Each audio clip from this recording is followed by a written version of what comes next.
Bonsoir, nous sommes le... Ah ben, j'ai oublié de regarder la date. Nous sommes le 12. Désolé. En tous les cas, nous sommes mardi. Et mardi. Ouf, ça passe vite. Mardi 12, quelque chose comme ça. Ouais, j'ai pas fait attention. On oublie les dates.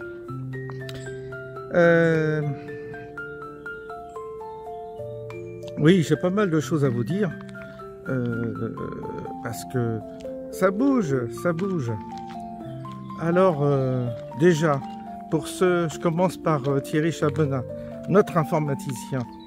Alors, son site a bugué hier, donc les gens n'ont pas tous pu s'inscrire. En tous les cas, la carte marche pas. Et je remets en description le lien et il m'a dit qu'il retravaillait sur son bug ce soir. Donc voilà, vous impatientez pas, ça va marcher, mais il bricole le Thierry. Ah, c'est ça l'informatique, hein. Ça se passe jamais bien du premier coup.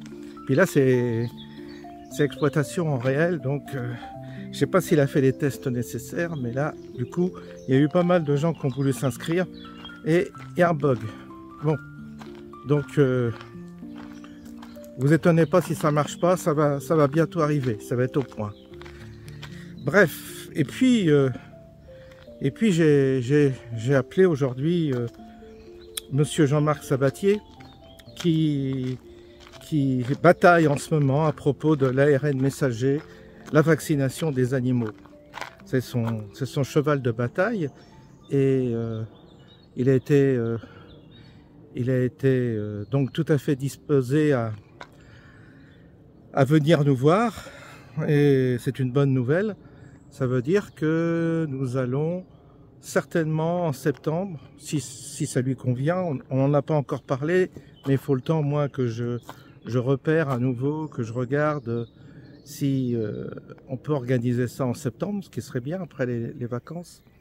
Une réunion, une rencontre avec en réel, à nouveau, physique, avec Jean-Marc Sabatier qui nous consacrerait une journée.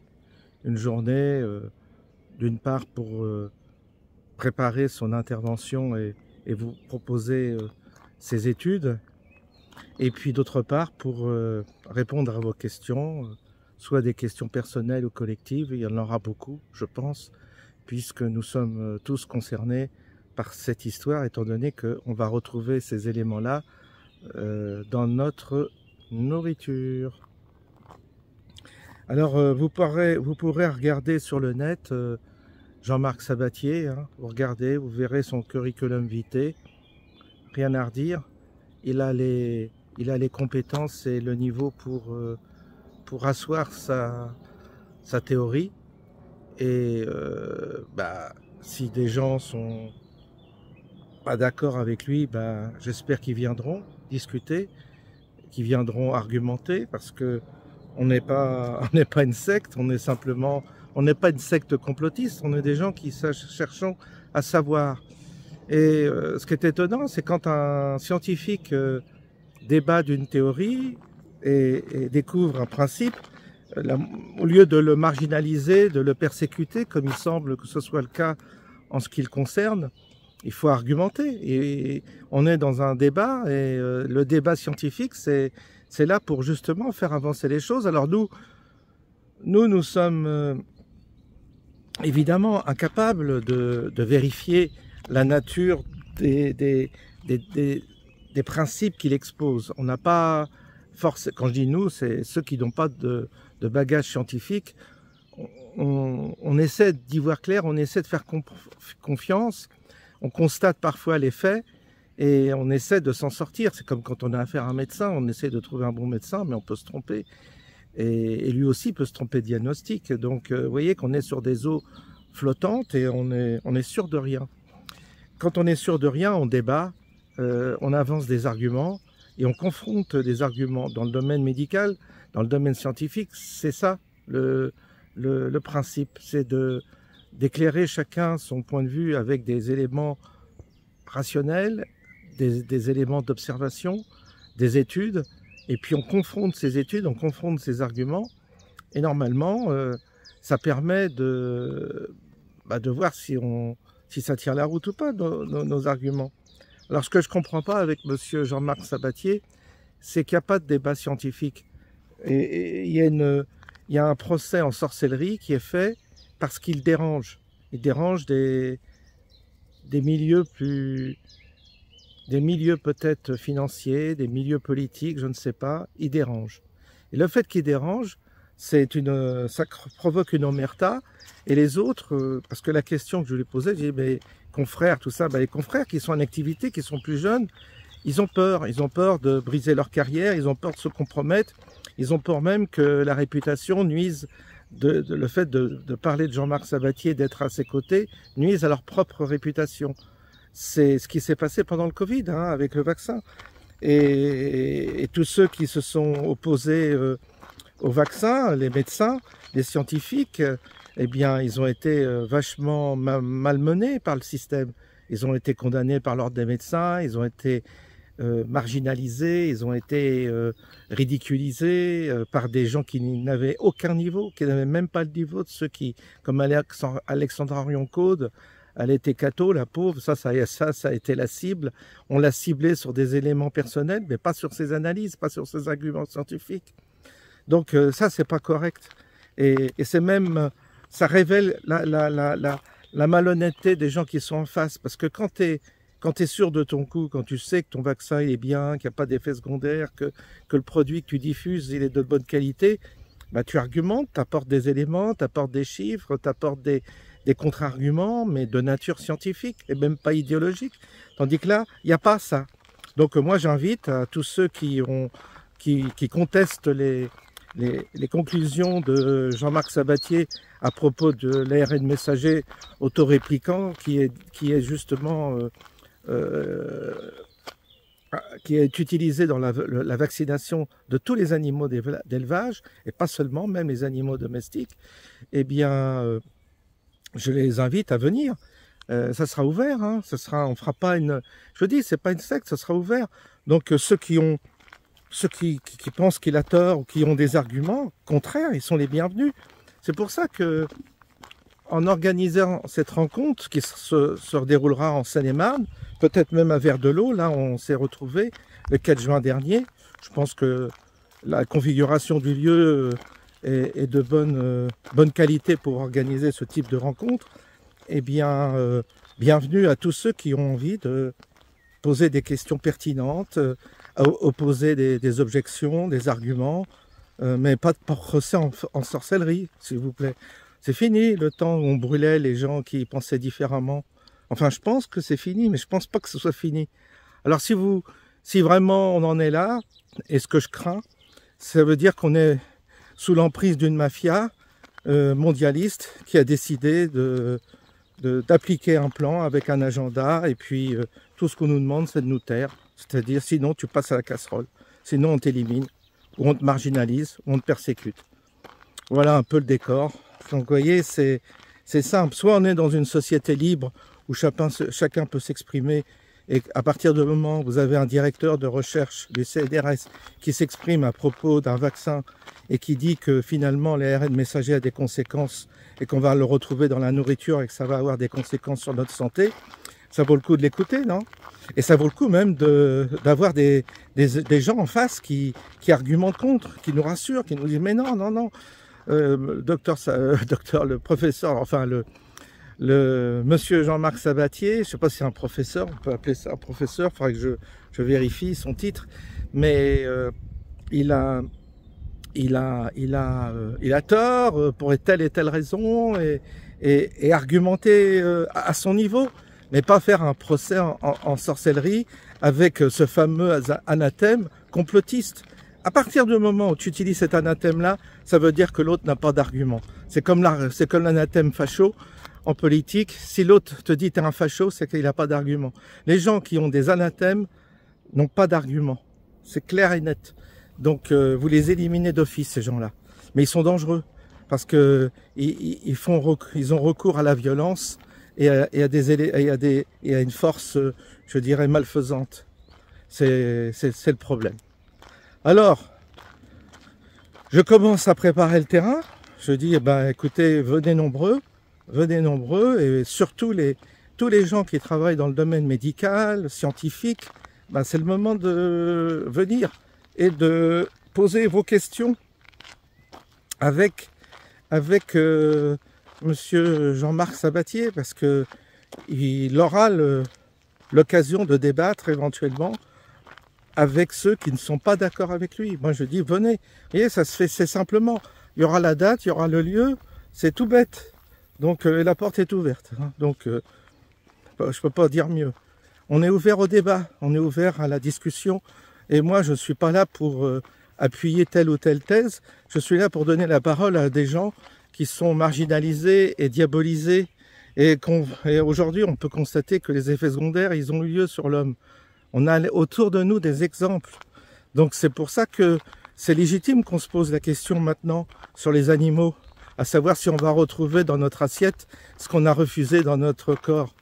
C'est quand même important comme question, ça nous concerne tous. C'est pas une petite histoire comme ça, vous voyez, pour rire. Donc je comprends pas tous ceux qui prennent ça par-dessus la jambe, qui s'en foutent. Je comprends pas, parce que vraiment on est face à une entreprise quasi démoniaque du coup, parce que je comprends pas pourquoi on n'accepte pas la controverse quand il s'agit de produits, de technologies comme l'ARN qui est nouveau et dont on a les preuves que ça a des effets secondaires sur notre santé. C'est clair et net, on peut vivre sans, jusqu'à présent on a vécu sans, donc pourquoi on ne continuerait pas à vivre sans? Mais si par derrière, on dénote et on découvre que l'intention c'est fatalement de rendre les gens malades et que c'est un plan pour justement détruire la santé de la population, alors là ça devient grave. Ça veut dire qu'on est en guerre et que la guerre elle est à l'intérieur même de notre pays, elle n'est pas à l'extérieur.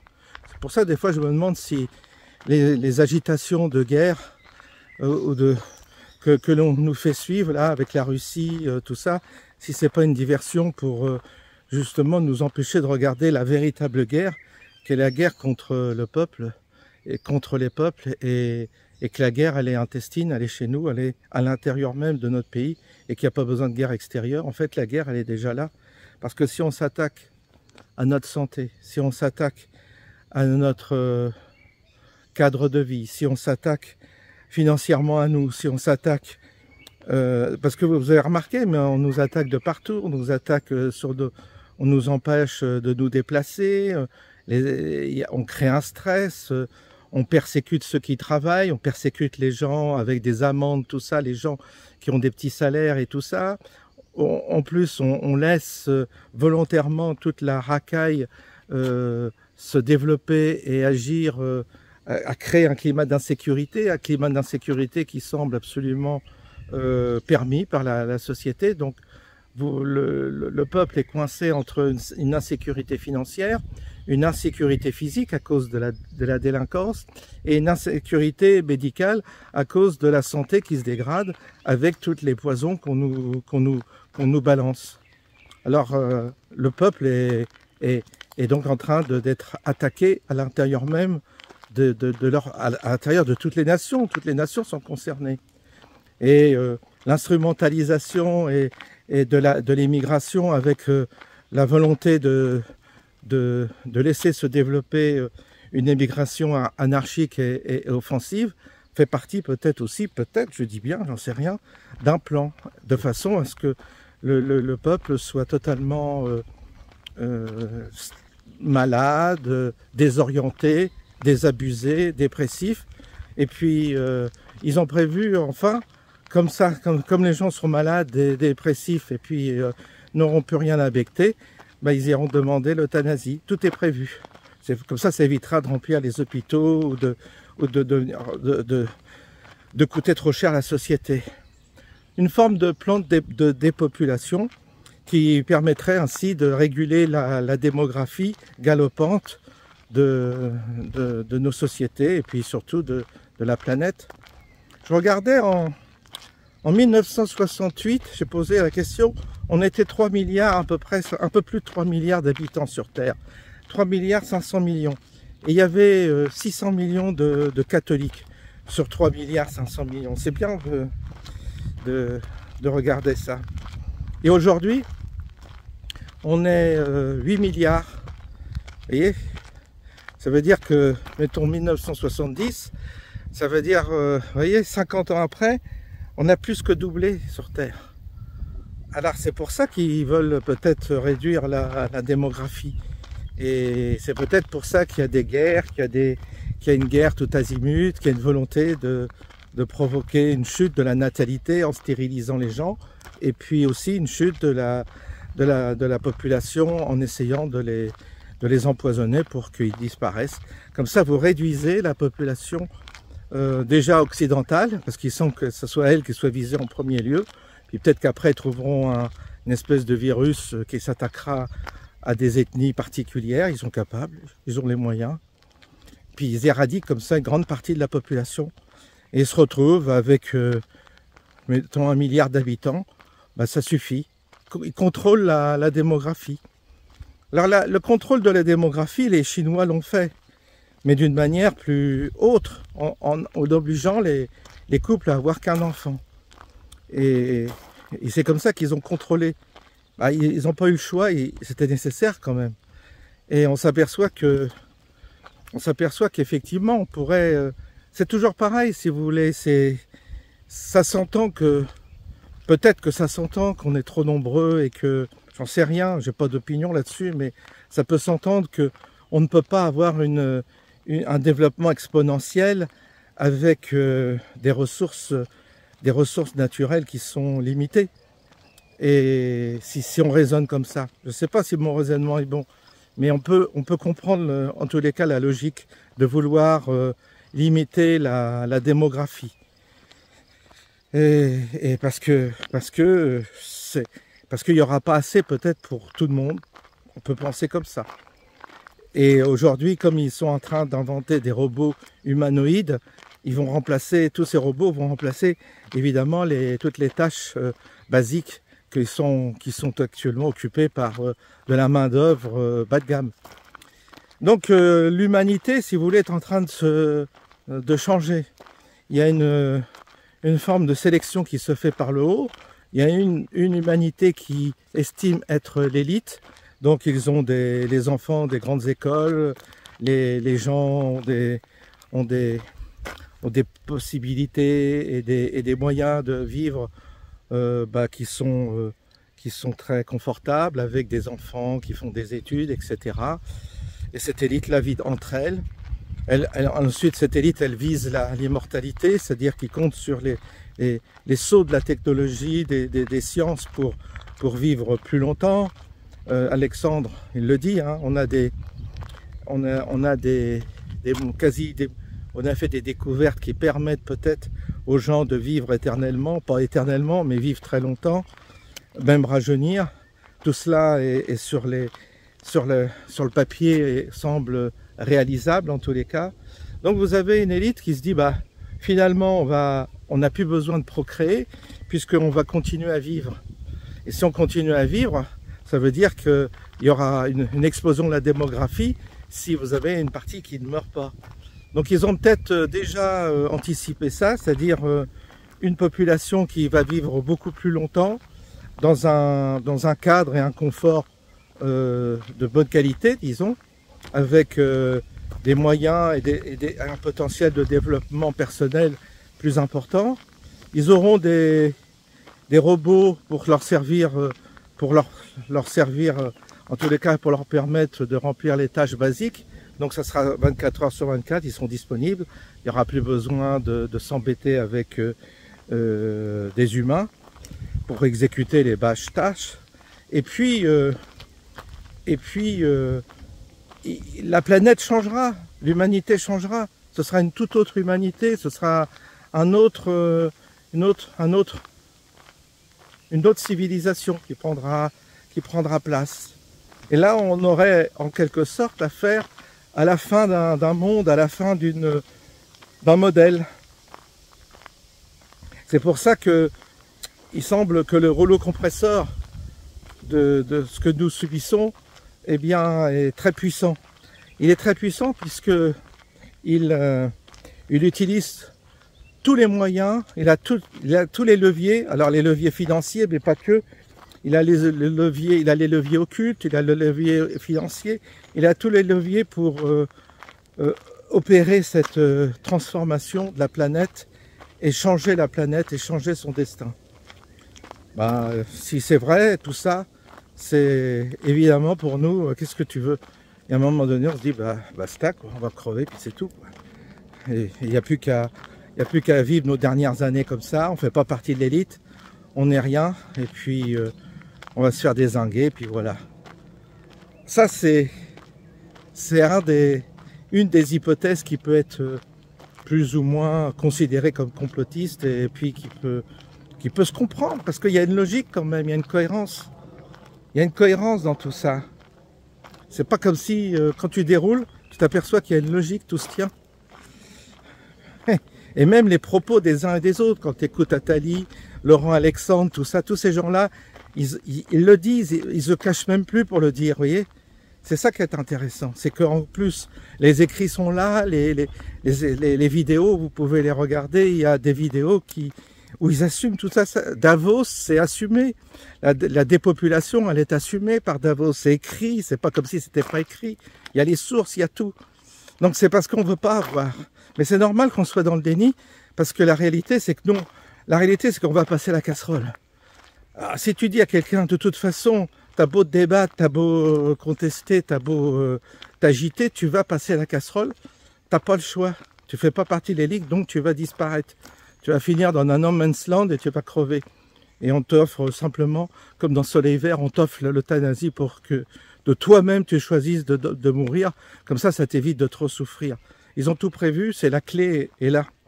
Et donc toi, si on te dit ça, le gars là qui travaille, qui pense à ses vacances, c'est pour ça que t'as pas de jeunes. C'est pour ça que les jeunes ils veulent pas entendre. Parce que quand tu es jeune, tu as la vie devant toi, tu veux pas croire à tous ces vieux cons qui te racontent ces histoires.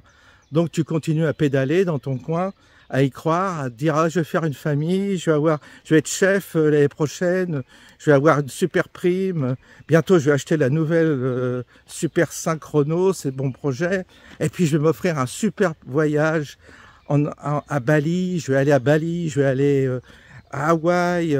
Voilà, quand tu es jeune, quand tu as la vie devant toi, tu penses qu'à ça. Si on te dit, non, mais toi, tu es jeune, mais t'es que du bétail qu'on va emmener à l'abattoir. Comment tu veux que le jeune, il t'écoute? Il va dire, mais t'es un con, t'es un complotiste. Et comme les autres te disent, complotiste, complotiste, complotiste, à toutes les médias qui disent partout complotiste, complotiste, complotiste, bah tu dis, bah oui, c'est un complotiste, tout ça, c'est des conneries. C'est normal, c'est logique. Et puis, est-ce que ça sert à quelque chose de les convaincre? Franchement. Est-ce que c'est pas plus mal de les laisser dans leur ignorance? Moi, je me bats pas pour convaincre. Hein. Ça m'intéresse pas. Après, je me dis, ils sont peut-être plus heureux. Moi, j'ai un ami, là, il vit dans l'ignorance, mais il est heureux comme ça. Qu'est-ce que je vais l'emmerder avec mes histoires? Qu'est-ce que je vais l'emmerder? Qu'est-ce que je vais lui apporter de plus? Si ce n'est des angoisses supplémentaires, un mal de vivre, parce que s'il prend conscience et qu'il regarde les choses en face, ça va le perturber, ça va le rendre malade, ça va l'inquiéter, et ça risque même de le déprimer. Et en cela, qu'est-ce que j'aurais fait? J'aurais fait une victime de plus. Donc moi-même, je suis piégé. Moi-même, je suis coincé. Donc je préfère qu'il vive dans son ignorance, presque même par amitié pour l'autre. J'ai envie qu'il ne sache pas. C'est paradoxal, vous voyez encore. Parce que je parle de ça sur ma vidéo et je vous dis finalement, il vaut mieux que les gens soient ignorants. Parce que le plan, il est tellement horrible pour nous, qui ne sommes pas dans l'élite. Il y a quelque chose tellement abominable d'imaginer qu'on est du bétail que il vaut mieux pas que les gens le sachent. La vache, elle est plus heureuse si on lui dit qu'elle est là, dans son pré éternellement. Si on lui dit qu'elle est destinée à être bouffée, elle va être moins heureuse. Vos poules, vos volailles, si vous leur dites vous êtes destinés à finir dans mon plat, évidemment, ils vont être stressés, ils vont être malheureux. Alors vous leur donnez l'illusion, vous leur mettez un beau petit parc, une belle petite, un beau petit enclos, puis vous les caressez, mais vous êtes gentil avec tout ça. Alors lui, il a du mal, il dit, il prend soin de moi, ils sont gentils les hommes. Allez, et puis tu finis dans le plat. Nous, c'est un peu pareil. C'est un peu ça. Et donc, c'est... Alors, si la vache prend conscience que son destin, c'est de finir à la boucherie, en morceaux, elle va pas être heureuse dans son parc. Elle va plus bouffer, elle va être dépressive, tout ça. Donc, en fait, il faut peut-être laisser les gens dans leur ignorance, la plupart. Et puis nous sommes quelques-uns à nous poser des questions. Moi, j'affirme pas. Hein. Attention, j'ai pas de preuves. Tout ce que je vous dis, ce sont des spéculations purement fantasmagoriques, des spéculations totalement imaginaires. Moi, c'est comme un film de science-fiction que je vous raconte là. J'ai aucune preuve de ce que j'avance. Enfin, des preuves. Quand je vous dis que c'est écrit, la dépopulation, je mens pas, c'est écrit. Davos, tout ça, vous regardez. Même De Villiers a fait un livre là-dessus. De Villiers est au courant. Il se bat quand même, bon, mais il est au courant puisqu'il a dénoncé ça, le plan en question. Parce que c'est écrit, c'est pas comme... Il vous suffit d'écouter Attali et compagnie, ils le disent, pas comme si qu'ils le disaient pas. Alors, soit on les croit, soit on ne les croit pas. On peut imaginer qu'ils nous mentent, on peut imaginer qu'ils eux-mêmes se trompent, surestiment leur force et qu'en fait, ils n'y arriveront pas. On peut aussi imaginer ça. On peut imaginer qu'un jour ou l'autre, leur plan va s'effondrer grâce à la providence, grâce à Dieu qui va nous sauver de là. On peut tout imaginer. On peut tous s'inventer des scénarios, soit des scénarios apocalyptiques, soit des scénarios messianiques avec le retour du Christ qui va venir nous sauver, le retour du roi, le retour de l'homme providentiel ou de l'entité providentielle. Tout est possible. On peut chercher dans les textes bibliques, on peut aller cueillir des informations dans l'ésotérisme. Chacun peut faire sa petite cuisine et en quelque sorte se rassurer ou pas, ou être fataliste en disant voilà, si c'est comme ça, c'est comme ça. Moi je crois que je suis un peu fataliste, puis j'en suis tellement revenu des fausses espoirs et des illusions que oui, c'est vrai que je suis un peu fataliste, mais pas négatif forcément, pas dépressif du tout. Moi, ça me dérange pas de regarder la vérité. Enfin, ça me dérange pas. Attention, j'exagère, ça me dérange quand on me le dit. Après, je digère par petites cuillères, parce que je peux pas tout avaler quand même. Ça, je vais être honnête avec vous. Donc, j'ingurgite le truc, puis après, ça passe. Puis je dis, tiens, t'es encore vivant, t'es encore là. Bon, pour l'instant, je sais que ça va pas durer. Je sais que la vie, elle va pas durer. Je sais que je suis là. C'est éphémère, ma vie. Et je trouve que c'est plutôt intéressant de provoquer justement ces éléments qui s'opposent à notre vie, quoi. Et qui viennent qui sont là pour établir un plan qui nous élimine. comme ça, on se pose la question de la nature de notre existence et pourquoi nous sommes sur Terre. Si c'est pour finir dans un cassoulet, ben, tu te dis, voilà quoi. Si on n'est que du bétail d'élevage, alors on a beau inventer des belles histoires religieuses et tout, mais si tu t'aperçois que tu n'es que du bétail, ça fait un petit peu froid dans le dos. Mais une fois qu'on le dit, bon, on le dit, mais on le dit pour s'amuser, on le dit comme ça. C'est vrai que le jour où on me mettra l'épreuve sous le nez, là je vais pas réagir légèrement comme là devant ma caméra. Là je vais flipper sa race là quand je vais vraiment, quand on va me dire, et si on m'apporte l'épreuve, mais vraiment l'épreuve, vous me direz, ah oui mais l'épreuve tu les as déjà par rapport à tout ce qui a été dit. Oui, mais c'est pas encore assez. Un jour peut-être que j'aurai vraiment l'épreuve devant le nez et je dirais, waouh, c'est chaud patate ce qu'on nous a fait là. C'est chaud patate. Et si tu découvres que c'est chaud patate comme ça, tu te dis, waouh, bah dis donc, toi tu te sens bien minable et petit pour résister à toute cette organisation qui est là pour bah justement nous éliminer. Tu te dis, bah non, j'ai pas les moyens, j'ai pas la force, j'ai pas les outils. Après, ça dépend, il faut trouver des alliés dans l'autre monde, il faut des alliés extraterrestres, des gentils extraterrestres, des gentils anges qui viennent nous défendre et faire contrepoids à toute cette entreprise. Voyez, tout, ça y va, hein, ça y va. Alors, pour revenir à notre problème, donc si vous n'avez pas peur de voir la vérité, d'entendre la vérité, vous viendrez, je pense, écouter Jean-Marc Sabatier. Et puis si vous avez peur de la vérité, restez chez vous, dans l'ignorance. Et je peux comprendre que vous préfériez rester dans l'ignorance. Parce que la vérité, elle est brutale, elle fait mal. Et vous risquez de passer de mauvaises vacances. Voilà. Donc, de toute façon, ce sera après les vacances. Donc on parlera plus de vacances. Passez de bonnes vacances dans l'ignorance, je dirais. Déjà, dans un premier temps. Soyez un peu ignorant. Cherchez pas trop à savoir, finalement. Comme ça, vous serez peut-être un peu plus heureux, comme la vache qui est dans son pré et qui se doute pas qu'on va la bouffer. C'est peut-être pas plus mal. Et donc, on va faire ça. Qu'est-ce que je voulais dire? Bah oui, alors par contre, pour en revenir à Jean-Marc Sabatier et sa venue, on va trouver une date, on va trouver le lieu, ce sera sûrement un verre de l'eau. Et puis j'aimerais bien que des gens qui sont dans le monde médical, soit à la retraite, soit en activité, bah, viennent l'écouter, parce que c'est vrai que c'est bien dans le monde médical que les gens comprennent ce qu'ils font et comprennent de quoi il s'agit. Parce qu'il y a quand même des éléments scientifiques qui peuvent les intéresser. Et puis pour ceux qui ne sont pas d'accord, bah, on les attend aussi. Alors le prix ne sera pas le même que la dernière fois, parce qu'il y a des frais. Il faudra loger Monsieur Sabatier, lui payer une location de voiture. Je pense qu'il prendra son trajet, il prendra l'avion. Peut-être qu'il aura une voiture pour nous rejoindre, parce que c'est compliqué ici. Tout ça va entraîner des frais qu'il faudra répartir sur l'entrée. Ça, c'est clair et net.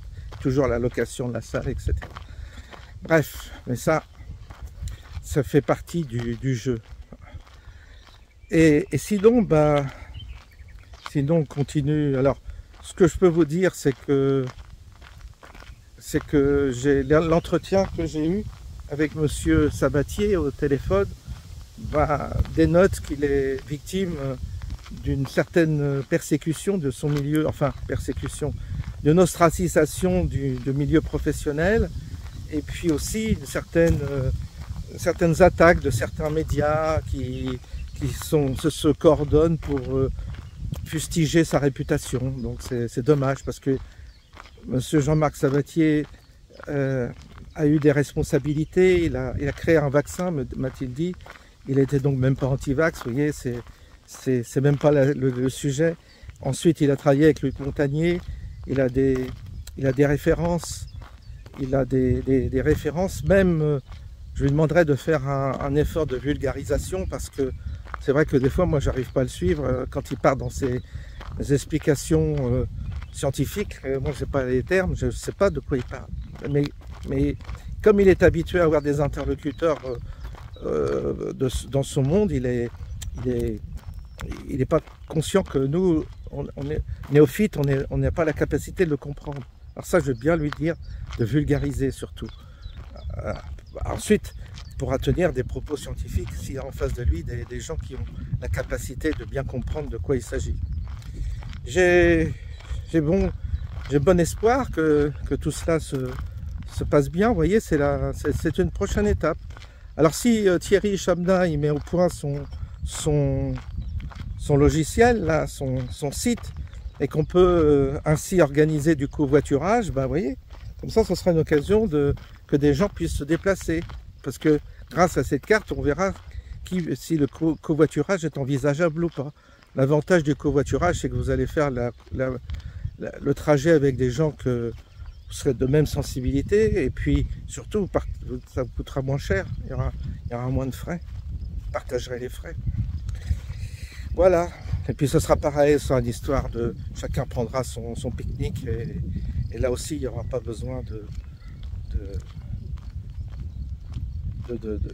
sortir, d'avoir des frais aussi avec la nourriture. On fera ça simplement à l'extérieur seulement.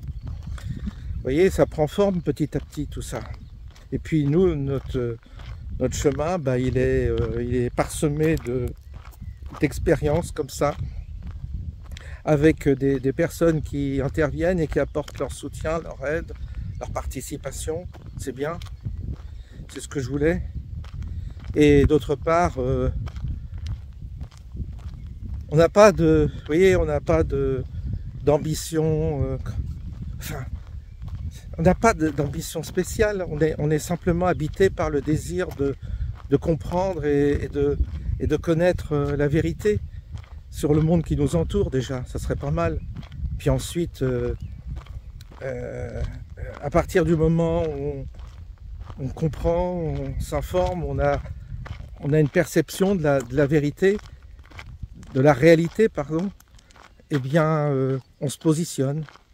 Et peut-être que ça permettra de s'orienter vers quelque chose, peut-être, je ne sais pas, d'autre. Peut-être qu'on arrivera à traverser toutes ces attaques qui nous sont infligées peut-être qu'on finira par survivre, je ne sais pas. Je ne suis pas sûr, mais je dis toujours peut-être, on ne sait pas. En tous les cas, soit vous décidez de vivre et de continuer à vivre dans l'ignorance et le déni, et je ne vous jugerai pas. Franchement, je ne vous juge pas. Parce que parfois, je me demande si c'est pas mieux. Tellement c'est dur d'intégrer les choses, les vraies, la réalité. Et puis pour ceux qui ne peuvent pas supporter de vivre dans le mensonge ou dans le déni, bah, ils vont tirer un fil. Et ce fil va leur révéler des choses qui vont être compliquées à intégrer. Très difficiles, parce que on nous a élevés comme des petits bisounours, avec des petits principes, petites morales, petits catéchismes, vous savez. Et là, c'est hard, ce qu'on découvre. C'est un peu hard. Et encore, il y a beaucoup de choses que je veux pas savoir, étant donné que je ne me sens pas en capacité de tout connaître et tout digérer. Après, tu deviens dingue et tu perds ton équilibre. Et le but, c'est que tous, on garde notre équilibre, un équilibre psychologique, mental. Parce que sinon, tu dérailles après, tu deviens... Puis tu gonfles les gens avec tes histoires autour de toi, puis tu n'as personne qui veut te croire. Bah oui, au bout d'un moment, moi c'était ce qui m'arrivait quand j'étais dans la police. Je voyais tous les jours la réalité. Je voyais des procédures passer. Et j'avais envie d'en parler. Et je voyais bien que les autres ne voulaient pas savoir. Ils ne voulaient pas. Maintenant, vous voyez, ça explose. Tous les jours, il y a des crimes. Mais moi, je le savais avant. Je savais que ça allait mal se terminer. Parce que je voyais les prémices de tout ça à travers les procédures. 5 ans dans la police, ça m'a suffi. Hein. Moi, j'étais pas flic, hein. J'étais dans l'administratif. J'étais rédacteur à la protection juridique des fonctionnaires de police, de gendarmerie et des pompiers. Donc, comme je voyais passer les dossiers, je lisais avec intérêt. Ça me plaisait d'ailleurs, je lisais parce que c'est très intéressant. C'est comme si tu avais un film. Tous les jours, tu avais un film écrit sur la procédure. et je me disais, waouh, waouh, waouh, c'est chaud. C'est pour ça que j'ai fait un concours pour me retirer en province après. Enfin, en province. Je suis toujours plus ou moins en région parisienne, mais éloigné de la banlieue. Parce que j'ai dit, ça va craindre, un jour, ça va péter. Ils vont, et puis c'est surtout là, ce qui m'avait choqué quand j'étais dans la police, c'était la haine de la France, la haine de l'autorité, et puis la cruauté de ceux qui étaient interpellés. Il y avait essentiellement, ce n'était que soit des Africains, soit des Maghrébins, et des jeunes, hein, bien sûr. Et puis, ils étaient, j'ai vu qu'ils étaient cruels. Il y avait des trucs, mais incroyables. Une cruauté, tu disais, il y avait des trucs, waouh, c'était vraiment chaud. Je suis tombé de mon arbre quand j'ai vu tout ça. Et je me suis dit, waouh, le jour où ces jeunes vont se répandre partout, vont massacrer les gens ils se rendent pas compte. Et moi, à l'époque, j'interpellais, je dis, vous savez, ça craint, méfiez-vous. Déménager, aller en campagne, parce que là, puis la campagne, ça sera peut-être pareil, remarquez. Mais enfin, il y aura peut-être moins de risques. Mais là, la banlieue, c'est chaud, c'est chaud.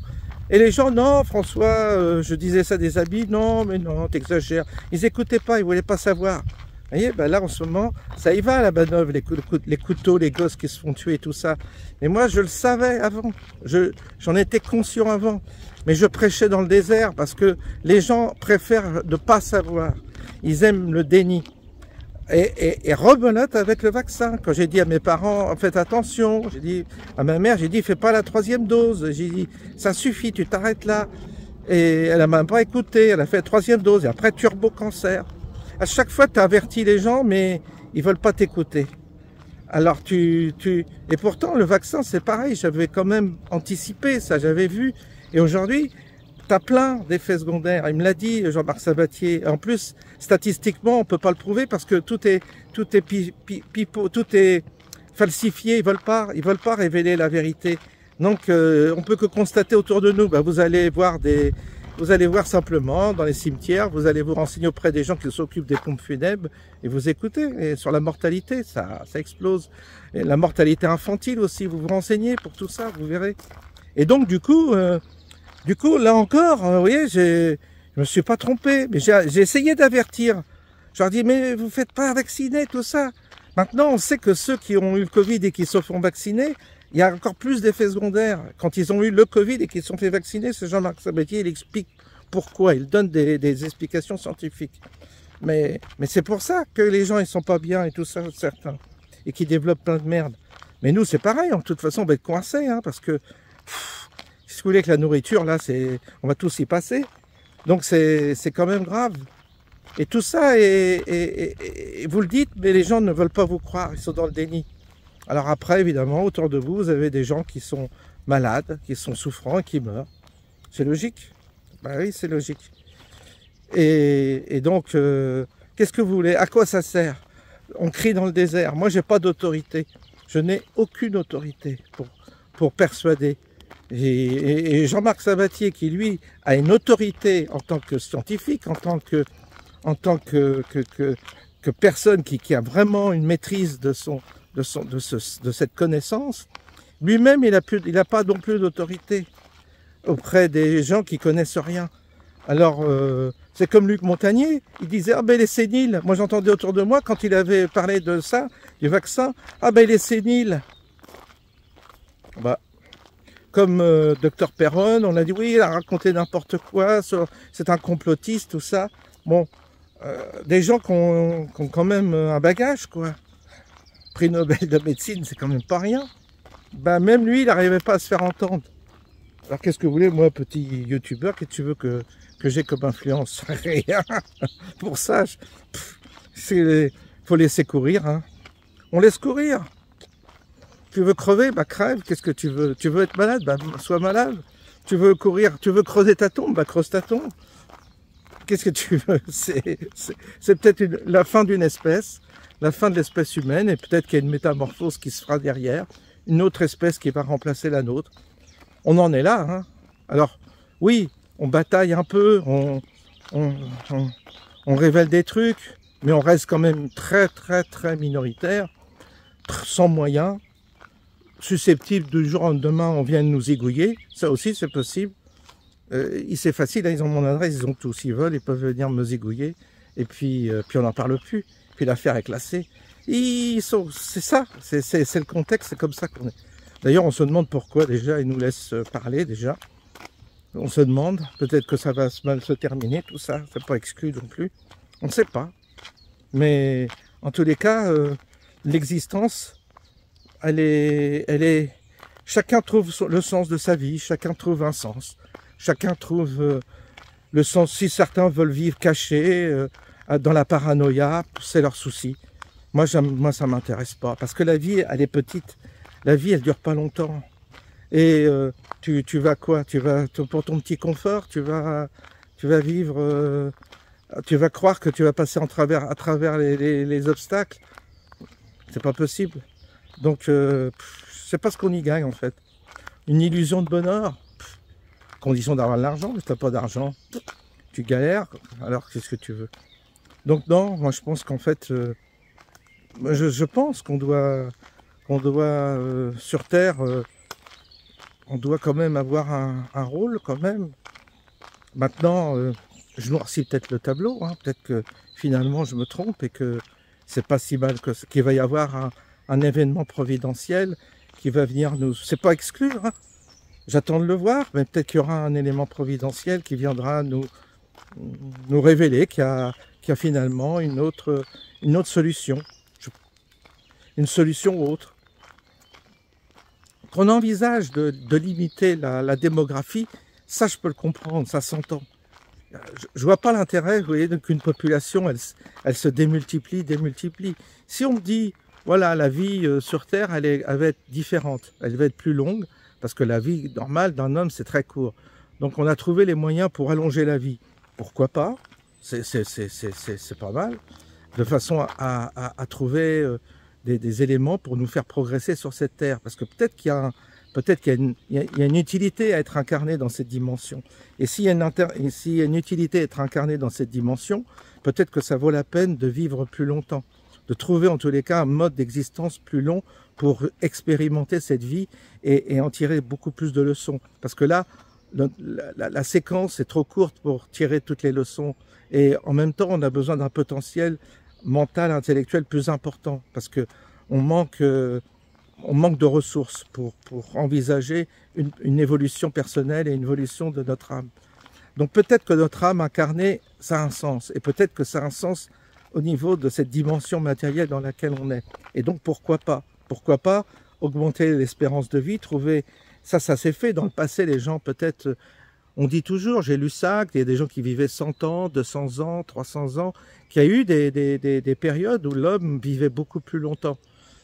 Pour justement mettre à profit ses connaissances dans la dimension, ou changer quelque chose dans cette dimension, je ne sais pas. Là, je parle, je spécule comme ça en l'air, je parle comme ça vient. Et là, s'il y avait une perspective, je dirais, spirituelle, comme ça, de réalisation intérieure, avec une proposition de vivre plus longtemps, je comprendrais qu'on soit plus sélectif au niveau de la naissance et même au niveau de la procréation et qu'on ne cherche pas à procréer comme ça à l'infini. Ça pourrait s'entendre. Donc, vous voyez, je ne suis pas non plus obtus en disant il faut se démultiplier, il faut enfanter des tas d'enfants, de bébés, tout ça.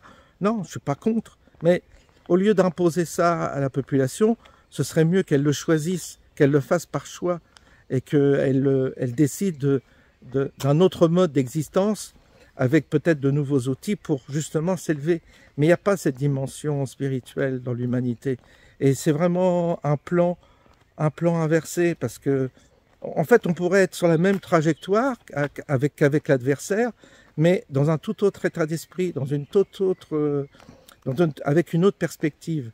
Mais celui qui a la main, c'est le diable. Donc effectivement, lui, il va pas nous élever, il va pas nous conduire à une élévation spirituelle. Il va conduire l'humanité dans un trou noir de dépendance, d'esclavage, avec beaucoup de souffrance.